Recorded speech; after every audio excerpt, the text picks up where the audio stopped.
Hey Ruth, how's it going? I was wondering, are you free after next week's parents' evening? Oh, hey Deborah. I'm doing great, thanks. I might have an hour or so free. Why, what's this about? Well, you see, it's like this. Me, Sylvia, Gina, and all the other moms are going for dinner together. We were wondering if you wanted to come too. You only moved in around here recently, and I know how hard it can be to get used to a new town where you don't know anyone. We like to get to know you a bit more, so we thought it might be nice for you to get a chance to mingle with everyone. Don't you think that's a good idea? Thanks for thinking of me. It really means a lot. But I'm sorry, Deborah. I'm not going to be able to make it for the dinner. I have plans, so I'd only end up having to leave halfway through. I'd love to come if I had the time, but yeah, sorry.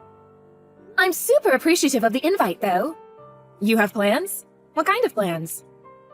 I'm going to see a play with my daughter. She wants to be a stage actress one day, so she can't wait to go and see what the real thing's like. It really is a shame. I'm free all Saturday this week, but I guess you guys won't be doing anything then. An actress? With that face? Excuse me? Listen, Ruth, I'm gonna tell you something as a friend now. I don't think you understand how difficult it is to make it in show business. You wouldn't believe how many times I've applied for my own daughter to get an audition as a child actor. She got rejected every time. She never even made it past the initial screening. I see. I'm sorry to hear that. But my daughter doesn't want to just do it while she's young. She wants to make a career out of it. It's all the same. She'll only end up not making any money and leeching off of you. To be honest, you'd be better off just making her give up on the dream before she wastes any more time on it. How can I tell her to give up on her dream when she hasn't even auditioned yet? I want my daughter to learn what it means to work hard towards accomplishing a worthy goal. If she says that's what she wants to do, I intend to support her every step of the way. I had my suspicions, and yep, there it is. You just want people to think you're interesting, don't you? It's so obvious, admit it. I mean, really? This is kinda cringy, Ruth. Could you, stop? I really don't know what you mean. To think we went out of our way to invite you, and this is how you repay our kindness? You're such a letdown. Things could get quite difficult for you in this town if you refuse the kindness of your friends. You know that, don't you? Please, don't misunderstand me. I'm super grateful for the invite, I really am. But I can't just remain silent while you insult my daughter's appearance or tell me I should force her to give up on her dreams. To be honest, what you said made me uncomfortable, and I'd appreciate if you kept those kinds of comments to yourself in the future. What? And, Deborah, I think you should be careful not to use that kind of language in front of the kids. They're very impressionable. I have to go now. Goodbye.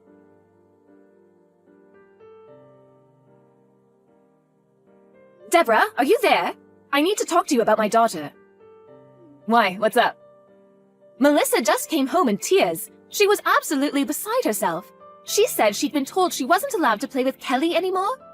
Then she ran straight to her room, locked herself in, and has been up there crying her eyes out ever since. So what? What's any of this got to do with me?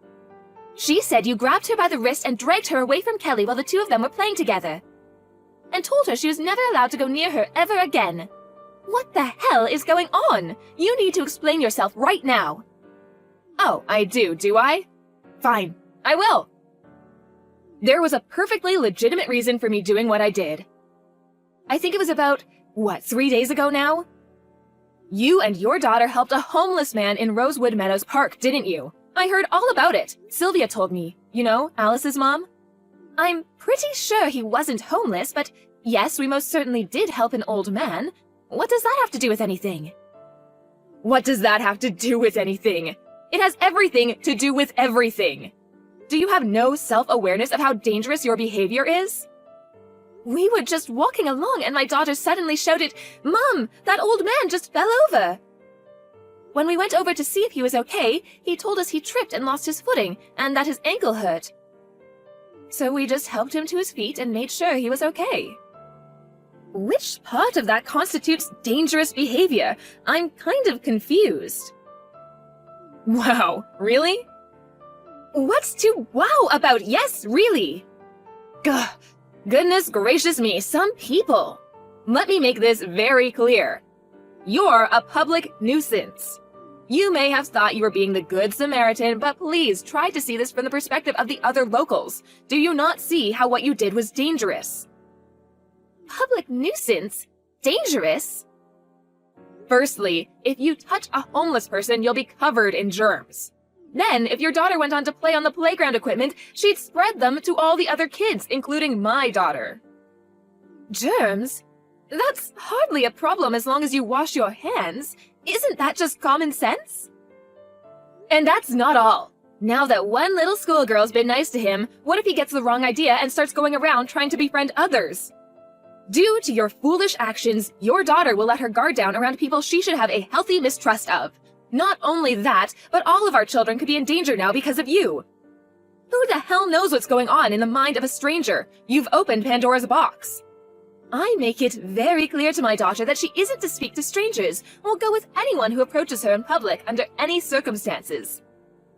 She's fully aware of the dangers. I tell her so often, in fact, that she's probably tired of hearing it. Aren't you blowing this out of proportion just a tiny bit?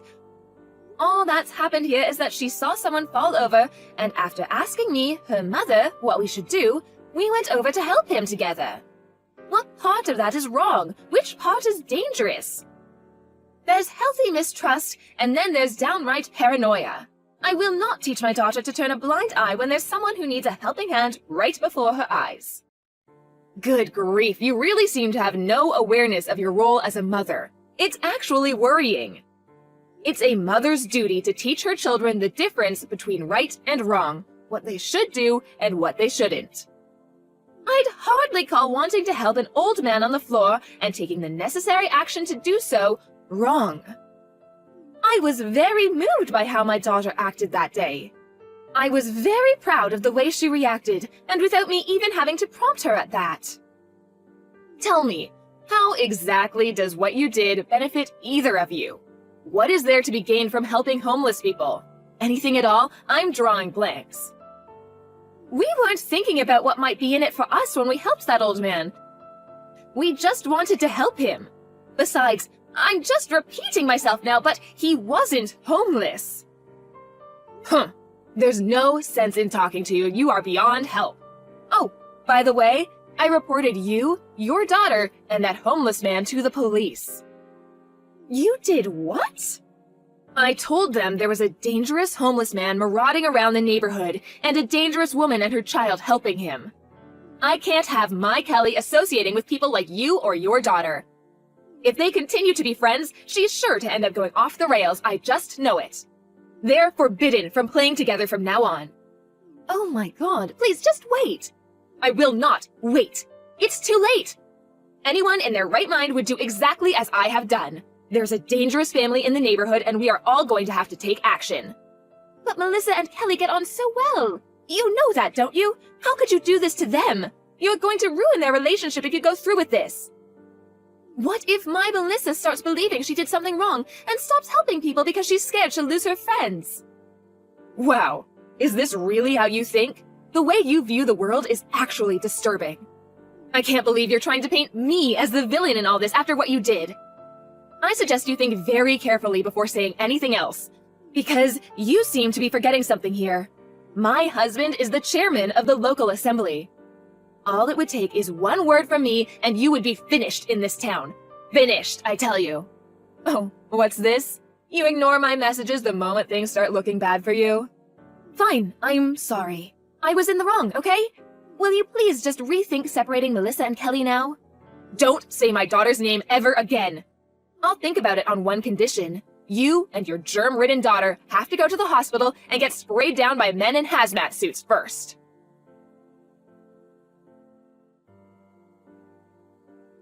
What's going on? What do you mean? That sports car. Oh, no, that's not our car. You can't hide anything from me. I know things. You're gonna overshadow me and my husband owning a beauty like that. Did you even think this through? I know, let's trade. Your car for ours, okay? If you do, I'll let your daughter play with my Kelly again. Come on, that sounds good, doesn't it? No, listen, it really isn't my car. Huh? Well, whose is it then? Since when do you know someone with a sports car? It belongs to the homeless guy from before. What? A homeless guy with a sports car? That makes zero sense. What are you talking about? Start being reasonable, woman. Listen, Deborah, I told you before, but he's not homeless. He's a movie director. A movie director? What? Apparently, our town was selected as a candidate for his next film, which is scheduled for release next year? Or it might have been the year after next. Anyway, the point is, that's why he was walking around our town. He wanted to get a feel for the place before making a decision. So that director is the old man me and Melissa helped. You know, the guy you and your friends treated like a homeless person and were very disrespectful towards. Wait, this can't be.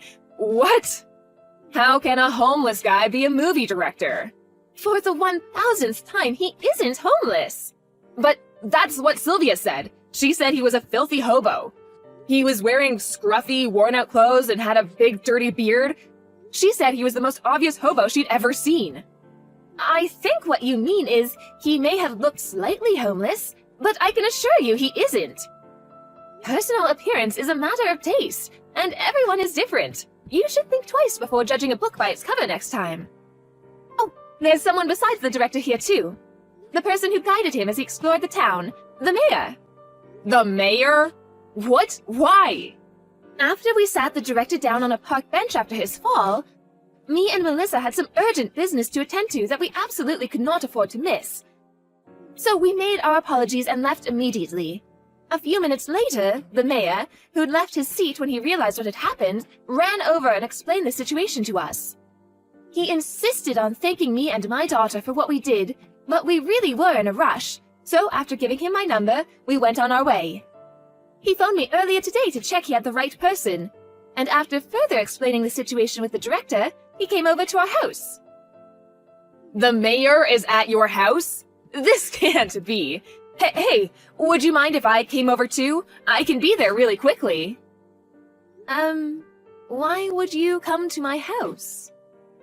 Isn't it obvious? To get my daughter a job as a child actor in his movie. A chance like this doesn't come around twice. I absolutely have to come. I hate to tell you this, Deborah, but I think it'd be super awkward if you did. I don't have time to be worrying about trivialities like that. My daughter's chance at finally being someone and making it as a big-time celebrity is here, right before my eyes, and I won't let it slip. She deserves this. I deserve this.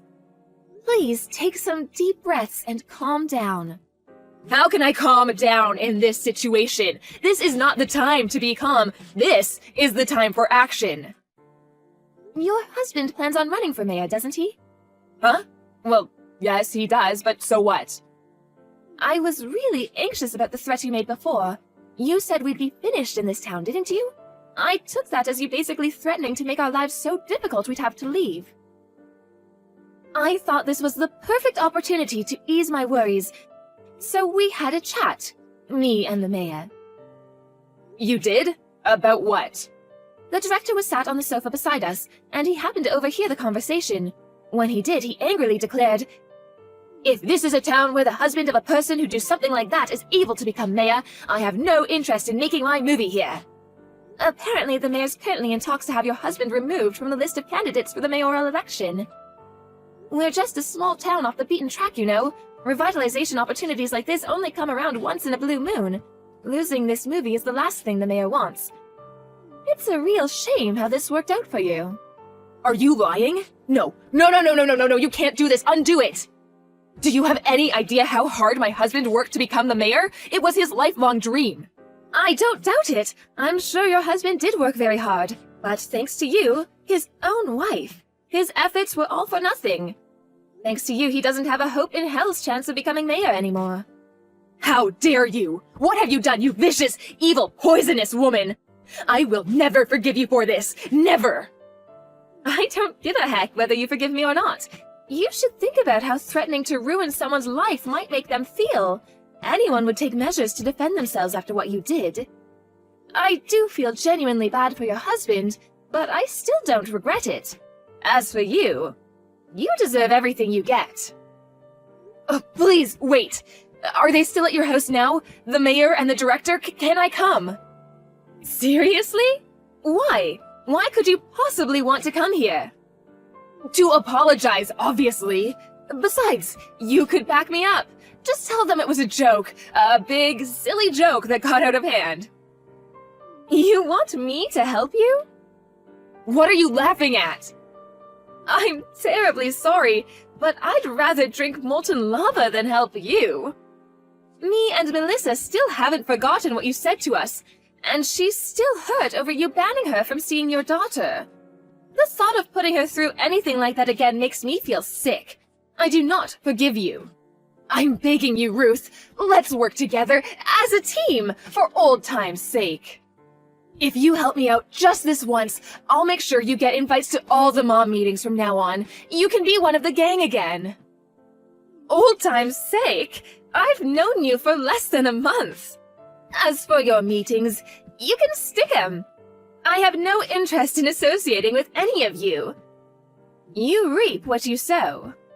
Why would you say such a thing? Think about how badly this is going to affect me and my family. Not only that, but my husband's going to be furious with me. How do I even tell him? Oh my god. You wouldn't want to destroy a happy family, would you? Please, I'm begging you, help me. Just tell the mayor to rethink. Or better yet, tell the director to tell the mayor to rethink. I've told you countless times that I'm not helping you. Why? I'm begging you here. I'm desperate. Have you no heart?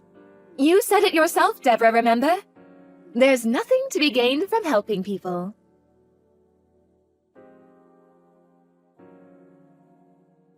I blocked Deborah's number after she spam called me like a woman possessed. Me and my guest carried on making idle chit-chat for a while, but then, all of a sudden, the doorbell started ringing so fast I thought it was going to break, and with that, Deborah made her entrance. She introduced herself to the director and the mayor with a curtsy, probably attempting to display an air of refinement. But then, before she'd even stood up straight again, she started begging the director to award her daughter a child in his movie. I think my Kelly would be the perfect fit. Then, before the dumbstruck Hollywood veteran even had time to think, she started bragging to the mayor about what an upstanding guy her husband was. She went on and on, seemingly completely unaware of how awkward the atmosphere in the room had now become. Everybody, me included, was visibly disgusted at the behavior of our uninvited guest, who was still babbling on about her husband's great and numerous exploits. Then, much to my astonishment, the man himself, who'd been summoned by the mayor, showed up with a face redder than a tomato, probably due to a mixture of anger and embarrassment. He grabbed a hold of his wife's arm and immediately dragged her outside. According to what Kelly told Melissa at school a few days later, her dad yelled at her mom for the entire evening when they got home. And not only for dashing his hopes of ever becoming mayor, he was just as furious at how she'd banned their daughter from seeing her best friend.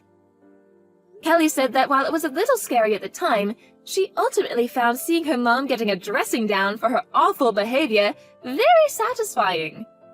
She also told Melissa her mom had been banned from coming near me, and sure enough, she would always disappear immediately, looking extremely uncomfortable whenever she saw me. I have nothing to do with any of them anymore, so this is just hearsay on my part. But word is that Deborah even stopped trying to boss the other moms in her group around. As for the director's movie, our town was chosen as the setting.